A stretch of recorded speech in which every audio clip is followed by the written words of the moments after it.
Aluva sub jail വാർഡന് പ്രതികളുടെ ആക്രമണം. MDMA case പ്രതികളാണ് ആക്രമിച്ചത്. സൂപ്രണ്ടിന്റെ ഓഫീസും അടിച്ചു തകർത്തു. പ്രതികളെ കീഴ്പ്പെടുത്തുന്നതിനിടയിൽ ചില്ലുകൊണ്ട ജയിൽ വാർഡൻ സരിന്റെ കൈക്ക് പരിക്ക്. വിശദാംശങ്ങളുമായി സഹിൻ ആന്റണിയുണ്ട് കൊച്ചിയിൽ നിന്നും. സഹിൻ, എപ്പോഴാണ് ഈ സംഭവം? എന്താണ് ഈ ആക്രമണത്തിന് പ്രകോപന കാരണം? എന്താണ്?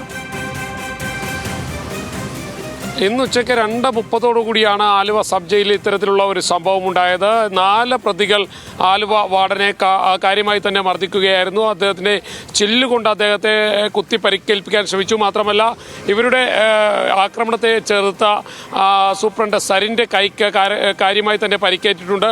പ്രതികൾ ഈ ആലുവ സബ് ജയിലിൽ അച്ചടക്കം പാലിക്കാറില്ലായിരുന്നു.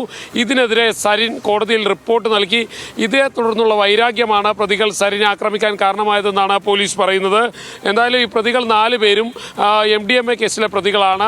അങ്കമാലി പോലീസ് സ്റ്റേഷനിൽ കഴിഞ്ഞ വർഷം രജിസ്റ്റർ ചെയ്ത കേസിലെ പ്രതികളാണ് ഈ 4 പേരും.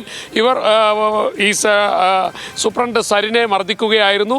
പ്രതികൾ അച്ചടക്കം പാലിക്കാത്തതിനെ തുടർന്നായിരുന്നു സൂപ്രണ്ടിന് കോടതിയിൽ ഒരു റിപ്പോർട്ട് സമർപ്പിക്കേണ്ടി വന്നത്. ഇതിലുള്ള വൈരാഗ്യത്തെ തുടർന്നാണ് ഇന്ന് ഉച്ചയോടുകൂടി ആലുവ സൂപ്രണ്ടിൻ്റെ ക്യാബിനിൽ ഇവരെത്തുകയും അവിടെ അടിച്ചു തകർക്കാൻ ശ്രമിക്കുകയും അവിടുത്തെ ചില്ലുപയോഗിച്ച് അദ്ദേഹത്തിൻ്റെ കഴുത്തിന് സമീപത്തേക്ക് ഇത്തരത്തിൽ വീശുകയും ചെയ്തു. എന്നാൽ അത് കൊണ്ടില്ല. പകരം കൈകൊണ്ട് തടുത്തപ്പോൾ അദ്ദേഹത്തിൻ്റെ കൈക്ക് സാരമായി മുറിവേറ്റിട്ടുണ്ട്. സഹിൻ കൊച്ചിയിൽ നിന്നും വിവരങ്ങൾ നൽകി.